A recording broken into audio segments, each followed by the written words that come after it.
Hello, my name is Wesley. I'm going to be going by Wizaldo on this channel. I wanted to start a series for me preparing to go to the US Nationals for One Piece. I wanted to do this for a few reasons, but partially because I want something to hold me accountable and to show my progress while I am practicing for it, because I haven't even been playing One Piece for a year and I've been given this awesome opportunity to do this. I'm actually re-recording this segment because the audio in the rest of the video is kind of crap. I do apologize for that, and I have corrected it by now. And I'll get it started by kind of explaining my deck list. I played this in a store regional. It was a 64-person store regional. I went undefeated, and that was for 6 rounds. I played Yamato, and in the deck, your searchers are Momonosuke and the 1-cost Yamato.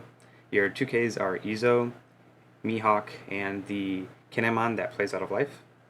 Off of Mihawk, you're going to want to play Kikunojo, Nekomamushi, and Basil Hawkins. And it doesn't feel bad to do this if it's situationally correct to do, but you can also play Ashura Doji. Other things that are important for the deck are Izo, for getting that banish and having an extra blocker.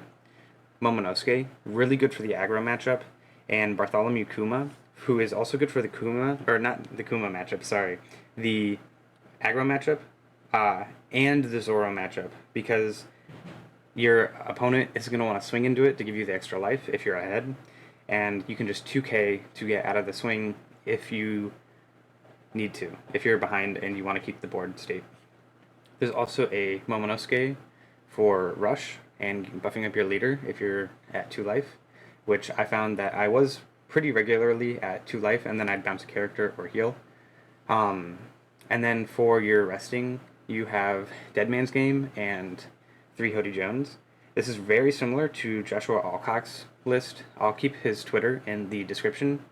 It is very similar. I kind of just took it and modified it. I added in the Nekomamushis so I could get more triggers out of life and have more things to put into it. I actually didn't find myself doing it that much, but the extra counter feels pretty decent. I think I'm going to leave it there and let the rest of the video play. I do want to again apologize for having the audio issues, and I'm also going to throw up some images, hopefully, now, of the rewards I got as kind of proof that I actually did go 6-0. I will hop into a game. Alright, so into a 4 life leader. I think I want to go first. I do have 2 2Ks in this hand, but 2 bricks at the same time, and no way to get rid of those bricks, so I do think I'm going to mulligan that. I think this is a decent hand, but it's not one I love. I'm just going to play the Momonosuke off the get-go. Sabo is going to be an interesting matchup. I do think Yamato kind of struggles into some of these B-tier decks, like Koala, like Sabo might be an issue. I'm not 100% sure. I haven't played against it before, but we'll see. So I'm going to search right off the bat.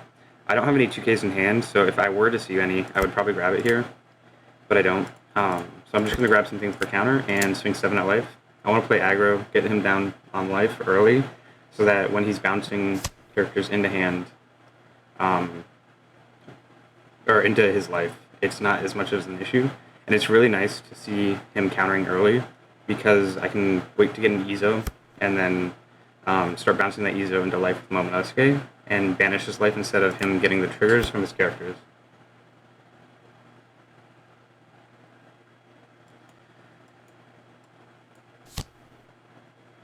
Okay, interesting. So he's playing a Wano deck too, which means I can kind of re-evaluate how I'm going to play into him.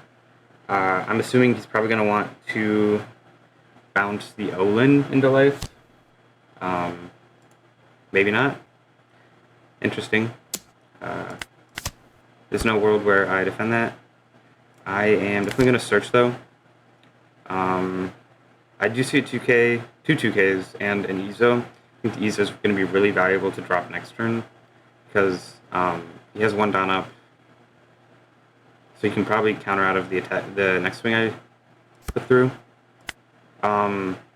He's at 4 life, which means Ashura Doji's online. Ashura Doji's a really good way to get some control of the board early, and especially into 5 life decks where your first swing is going to only bring them down to 3, so Ashura Doji's still going to be online. So if you're playing a Zoro, for example, and you don't feel comfortable giving him the cards in hand, or you're waiting for an Izo or something like that, you can bounce the Ashura Doji back into life and clear another Tashigi or another Kuina, something like that. And being able to keep the opponent's board state from getting out of control is really valuable in this kind of deck. I'd say this deck kind of qualifies as a mid-range deck, though it does seep a bit into other things like aggro. Like you can out-aggro a Rayleigh at times, depending on how you draw and how the Rayleigh draws, and sometimes you can even out-control some control decks, depending on how you play with the Ashura Doji and your Yamatos. In the Yamato matchup, I'm not quite sure if you want to go first or second. I actually didn't play into any Yamatos. I will pull up my list of who I played into real quick and go through that. So round 1, I played into a Gear 5 Red Luffy, which was more of a mid-range deck, like Yamato. So it was a bit of an interesting matchup. Here, I think I have to take, just because I don't have any 2Ks, which I really don't mind doing. He only has 1 swing, and I can just swing into it with Ashura Doji or Yamato. And this time I do counter, because I have the counter in hand, and I'm not really losing out on much. I think I do just Izo. I should do the Don math, so if 7, 8, 9 in a brick, I probably want to swing 10 at him, which is all my Don.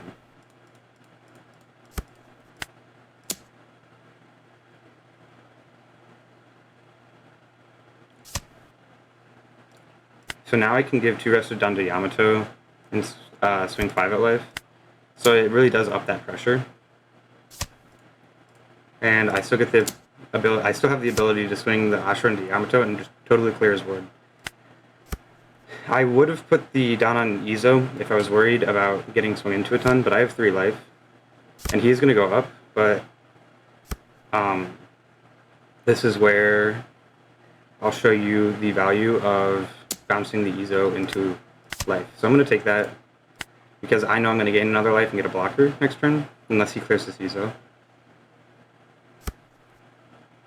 And I actually just got another Izo, so I think I am going to do the same thing, where I swing 10 into life. Because again, we know he did get rid of a 1K, so you can kind of still assume he has a 2K, 1K, 1K, and a brick. That's just guessing, and it worked last time, so why wouldn't it work again? I think this time I do want to prevent him from going for game. So I'm going to give the 2 rested to Izo, and then go another...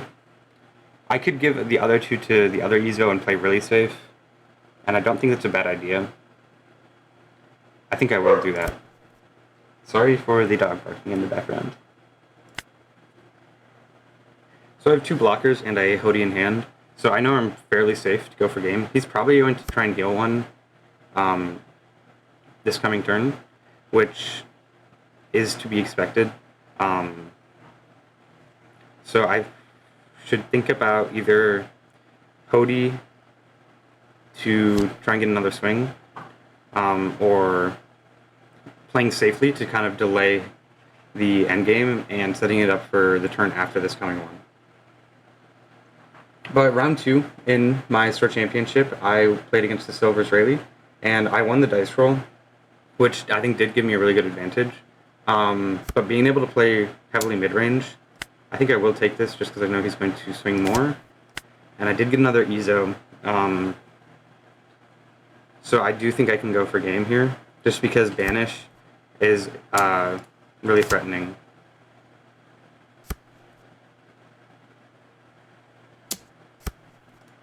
we'll block that. So I'm gonna go Ezo. I think I do need to play Hody still, so I'm gonna go 6 at life with the banish.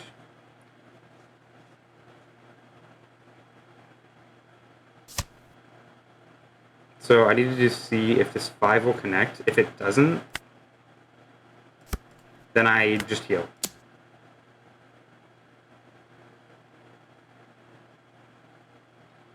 So if he takes this, that means he doesn't have enough counter to counter a 5, assumedly. I think he probably does. But we'll see. Yeah, he does. So I'm going to just heal and play safe for the next round. So I'll deploy this. I probably want to keep this search, or this for another 5k swing, and this is pretty bulky, so I want to bounce the Ezo into life. Or no, I can still attach 2 to the Ezo, so I'll bounce the Ashura Doji into life. And then I'll attach 2 to Ezo and just play it safe. And then turn. So now I have 2 blockers, 2 life. He has 2 swings. I can assume he might have another one, but I am safe. So this deck really excels at dealing with aggro if you get the Momonosuke's. The deck was inspired heavily by... I'm going to trash the 2 cards. I don't really mind. I'm going to get rid of a Basil and a Ashura Doji. Ashura Doji is kind of just a brick, or not really a brick because he has counter. He's just kind of counter fodder at this point because the opponent's at less than 3. So yeah. Round 3, I played into Purple Luffy. That was a really interesting matchup. I don't think I was quite as prepared for it as I wanted to be. I didn't really know quite what to do, but it was a very interesting game. I am going to take this one because I know I can end the game here. So I can assume he has 2k counter in hand, so I'll go 7 to take his 2, and then he'll have 3k counter in hand. Go 7 at him.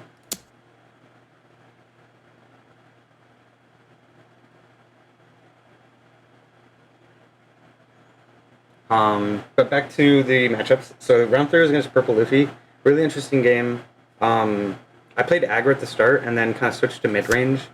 It wasn't really the right idea, I don't think. But it still went well. I did get really lucky into my round 5, which we'll talk about later. Alright, let's see the 1k. I'll go 7, just because I know I can end the game. I want to play it safe.